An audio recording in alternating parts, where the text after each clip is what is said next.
When we were chatting earlier on, I made an example of there is no end state to inclusion. Inclusion is a continuously evolving journey, so the more we continue to evolve and include, the more we are able to serve even more clients. Yeah, you give me an example to give in that, when they first built the 1 mile, like the 1 mile time, and somebody did it, and the world was like, wow. But we noticed that 10 days later, somebody broke it. And since then, almost tens of thousands have done beyond. So like you're saying, it's a journey, and people, if you build on something, people will always better that. And that's the attitude we want to see from corporates, from global leaders, from government, from NGOs, and the communities at large. And secondly... Sorry to interrupt you there, Simon. I think also want to interject about that critical point where around the fact that there is no end point, there is also no fault and no doubt in terms of also not being overwhelmed. We need to assess ourselves, and that's the role of an inclusion assessment, right? Is to say, where are you in terms of maturity? But it's never too late to start. Yes. And the intention is the starting point. Exactly. The intention and the why, as well as the measurable targets, are then what really catapults the progression from low maturity to then the levels of an organization like Accenture that you were saying has scored 100% for the last 8 years. But Accenture themselves have had their journey. It's been an ongoing journey, and a journey that continues to evolve and progress till today. So even within Accenture, we're not at the end. I'm sure even this is 8 years, 100%, meaning that before that, absolutely, it was below that. Absolutely. Yeah, so you have to start, and you have to keep building on the mistakes and everything. Absolutely. And you've seen that there's a proliferation of a lot of talk discussion groups, organizations like the government to government G20. Under that, you have the Disability 20. Then we have the Zero Project. And these are organizations that are recently formed because of the global movements. And we talking about the global movements, Accenture being one of the members of the Valuable 500, we have had an opportunity where Africa Tech-On as an organization has really looked at it and they say, hey, we can't have just a local discussion, localized. We also need the good practices that are happening across the world. And let's adopt the Valuable 50 and bring it home. And this is a vision to start with the 50 top corporates that have a disability inclusion policy or approach. And with your experience, how can the local leaders, corporate leaders, learn from these global conversations around disability inclusion? So I often say that it's really good and important, to think global, but localization is always so critical, and some of the approaches, it's really just starting with the dialogues, so like the upcoming conference, where we are creating a platform for local leaders and players in the disability inclusion space and corporate environment to actually be sitting around the room, and we discuss our own local nuances in terms of the challenges.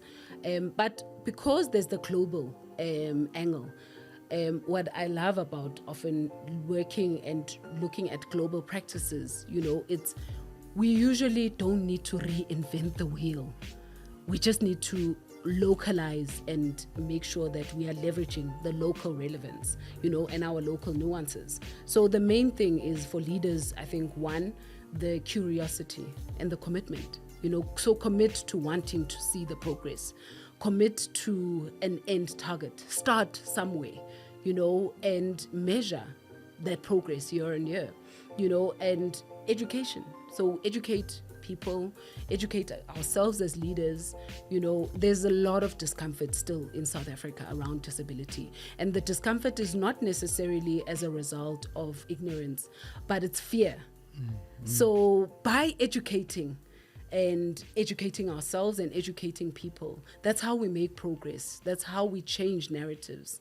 And ongoing conversations like podcasts like this, where we really do create the opportunity for us to speak about these very important topics and dispel some of the myths where people might think it's unachievable in South Africa. Here's a company in South Africa, here are people, here are NGOs that have done it in South Africa, and it started with the will and the commitment and the passion. They say a journey of 1,000 miles starts with one step. Absolutely. And the stepping is the issue. Just outline from your experience, what 2 steps can be taken by the local corporate leaders just to reach to the lower hanging fruits and start on the journey? Just to maybe outline 2 examples. So I think the first one is collectively, working together to say, maybe let's start with the 2%. To say, I want to start with the 2% representation in my organization. The valuable 50 we speak about, let them commit to that as a starting point. And a horizon in terms of by when do we want to achieve this, with a roadmap of the how we want to achieve this. And the how, we've got many examples, and sharing things around inclusive hiring, building safety in organizations, and just measuring that ongoing progress. If it's 5 years, every year there needs to be the target for that specific year that we then measure. As I said earlier on, what doesn't get measured doesn't get done. And that continuous, again, I'll say, the conversation where we all hold each other accountable. So how do the valuable 50, for example, what is the platform to hold everyone accountable that we are making this progress year on year towards that 2%? In talking about the steps to take, you might find that people choke, and stage fright comes in as a result of fear. And what would you advise, what would you point out as the common misconception on disability inclusion programs that people are scared to go beyond and see bliss on the other side? I think a lot of the misconceptions relate to ability, where people would, for example, be nitpicking and cherry picking the types of disabilities that they will accommodate in their organization because they feel that certain types of disabilities might be inconvenient, for example. So some of the misconceptions relate to maybe, the ease of maybe having people that have albinism, because they are fully functional. Or the assumption I heard at one stage a number of years ago in my career, someone actually saying there was a role open for a marketing specialist. And one of the people that was part of this recruitment team actually said, no, but we can't have a person with a disability because this person needs to put posters up. But is that the only requirement of a marketing specialist? Is that all they do? And that is such a small part of being a marketing specialist, where you are losing out on seeing the entire value of the individual. And all you can think, yes, yeah. So those are just some of the misconceptions. And again, it was really just to educate and actually dispel those myths, and educate to say, but this individual has got so much more potential. There are someone who's an honorary qualification with X number of years experience. Actually, it's our loss if we do not hire this individual. And then we find that besides the choking, there's also misunderstanding on other aspects of inclusion, disability inclusion. Can you maybe articulate the cross-intersectionality of disability inclusion with the other DEI components as well as other universal access components or enablement that might even make it easier for companies to really approach it with everybody in mind. Absolutely. So I often say that when we solve for one minority group, we indirectly solve for another one, and if we actually have intersectionality in our minds from the onset, and an example that I'll give is, for example, there might be someone who has a disability, she's a woman and she's in the pride community. If we are only focusing on one element, when we design our DEI programs, we're at risk of then losing out on the full aspect of this individual. Because if she feels included across all these elements of her identity, her sexuality, her gender, she really can then come to the organization, with her fullness, and contribute without fear of saying, maybe if I go too far around this, it's not in my place, So it's really, really critical that from the onset, when we are designing diversity, equity, and inclusion programs, we actually have intersectionality, and that's how it then makes it so much easier for organizations, in terms of showing the relevant progress, because then it's not consistently a moving goalpost, but from the onset, your intention was to be as inclusive and as broad. I think what I'd encourage and really challenge corporate South Africa is moving the DEI discussion beyond race, ethnicity, and disability, and having a wide view. In the latest ISO DEI standards, there are actually 27 minority groups that need to be catered for in employee resource groups.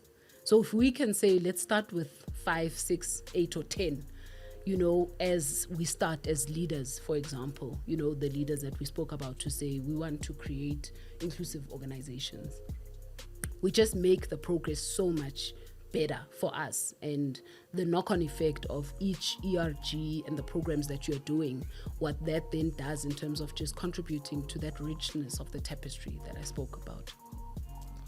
And the usage of the intersectionality of disability inclusion with technology.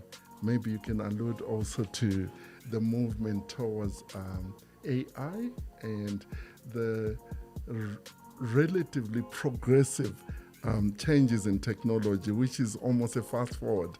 Because if you really look, people don't understand that WhatsApp only came in 2016. Facebook was just in 2004.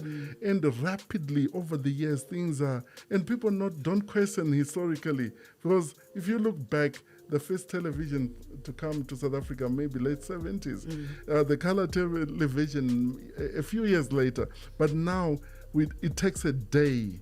I can give an example of Trump coming in recently and putting Twitter or X on trial. And the Chinese responded with Red Note immediately. We saw over 1 million Americans moving over to the platform. So in that regard, how can we leverage technology in the discourse of disability inclusion locally and as well as adopting from international practices, of course? I think we're living in very, very exciting times, because technology can really be used as an equalizer, and I think I'll even take it as far beyond even just disability inclusion, but even the SDGs that I spoke about earlier on.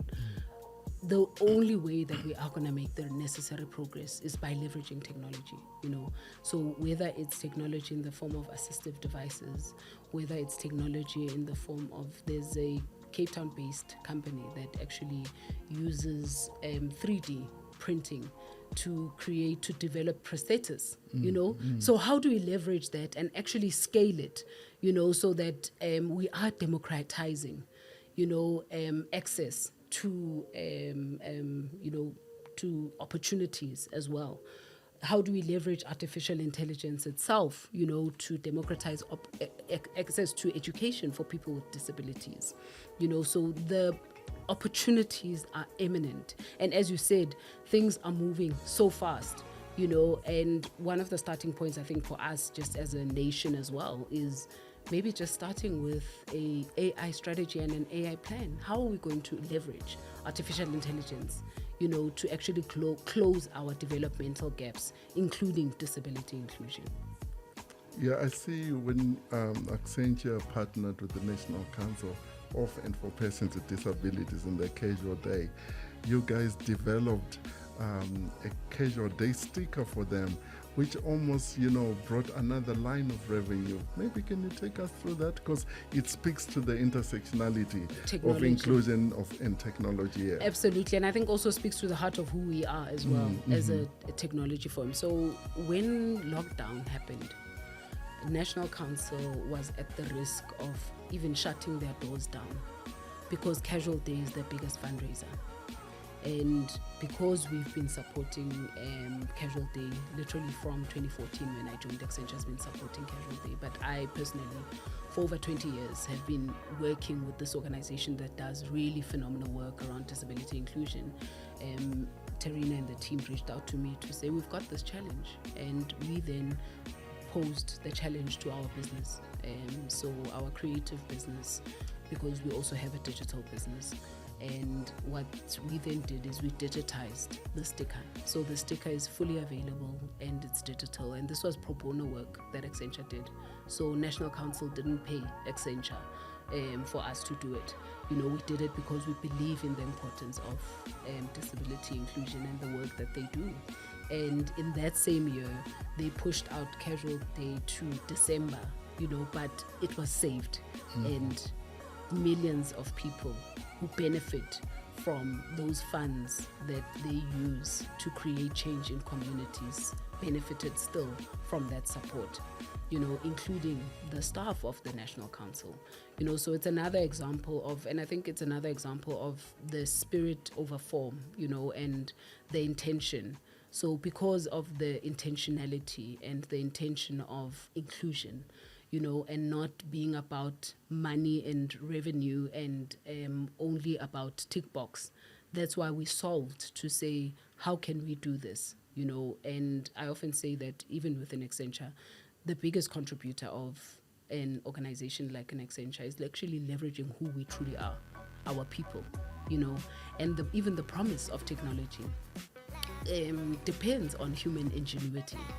So how do you bring these two parts together, for the greater good of society? Linking your focus, goal in society, but also doing the right thing with the human capital that you have. Absolutely. Yes, and you find that leaders who say, "Yes, I've given a yes, a go ahead, and we have put things in place in our company, but." How can we create a psychological safe environment for now people, the staff, to come forward and say in a safe space, I have a disability and I need this accommodation or this enablement? How can leaders do that? Because that's always the choking point as well. Because people are scared. Yeah. They don't see the culture and it's something new. Yeah. How can we safely do that? I think leaders leading by example, and vulnerability. And if you don't know, say you don't know, and ask and get educated, collaborate and partner with other organizations. So how psychological safety happens is in human spaces. We are human and we are hardwired for connection. And connection can only happen through vulnerability and connecting, even within organizations. So how do we bring back the human within organizations, so that people, and another example that I could give is around mental health, for example, for someone to actually disclose and say, I am struggling with my mental health, it has to be a psychologically safe environment where they know that it's not going to be used against them. And I think you're touching on another thing that I'm very passionate around, especially with males, and some of the work that we've done at Accenture around modern masculinity. what does modern masculinity look like in the workplace? Because that's how we create the vulnerability and the human space and the the psychological safe environments that even our male leaders, if they themselves are not leading by example to say, I struggle as well, I am human, and as soon as we also see that emotions are human, they're not feminine. That's how we make progress towards building that psychological safe environment and workspaces. And I think the last part is also just around, just to reiterate again, leadership commitment and the zero tolerance to bigotry, because it's one thing where the space might be, created. And if there are leaders that do and have behavior that is opposite to the values of the organization, how do we address it so that our people do actually see that if I raise a concern, the concern is dealt with and it doesn't fall on deaf ears, because that's how we then erode psychological safety. And what would be the indicators that you suggest that they look out for as small victories, even if things look like they're bleak, in terms of the initiatives that they are taking in the disability inclusion? Some of the basic things that you start to see is, in pulse surveys. Pulse surveys are very important indicators of a culture. So when you do the pulse surveys, you should actually track, what is the pulse survey saying? What did it say last year? Are we seeing progress in terms of our culture? Are we seeing reduced numbers, for example, maybe of misconduct issues being reported? Are we seeing a level of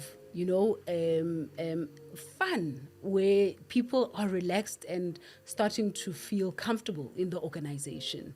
Because ultimately we are human and we spend a lot of time in the workplace, and I wouldn't want to go to a place where I'm a robot. So those are the small wins that you can start measuring and tracking, with regards to the organization. Some of the other elements, it's retention. How is our retention improving? Are we actually seeing long periods where people are staying with us? Because usually this, one of the signs of organizations where there's a culture issue is the high levels of turnover of staff. What would be your last word as a call to the corporate leaders in the South African context? Because obviously we are adopting some of the good practices globally, and we've taken that and watered it down to South African context. What would be your call to action, for this journey of disability inclusion as the world moves towards a convergent level? I think for me it would be, start somewhere, and do not be overwhelmed with wanting to get everything right overnight. It's a journey, and start with the intention, collaborate and partner. Don't work in isolation, because the journey can become so much shorter if you leverage from other organizations, NPOs, other players, whether they're global or local, as we show the progress. Because if we also do get ourselves, I think, analysis paralysis, can actually delay progress, because we are so focused on wanting to perfect and boil the ocean, So it's start with the intention. And as I said, let the 2% be the initial start, even that 2%, with the view that it's not going to be achieved overnight. Thank you so much. And we appreciate you joining us. As we've seen that we also almost bridging the gap between the global conversations and the local conversations, and we see we're not lagging far behind. It's just that the commitments needs to be made, and leaders need to take action and join initiatives like the Valuable 50 that's taking place soon. 100%. Details to be available, and we'll find this journey to be easygoing, and everybody will deal with the unemployment issues for everybody in South Africa, except because we have a high number of youth unemployment. And thank you for joining us today, and we appreciate and all the best with your new company. Thank you so much for having me.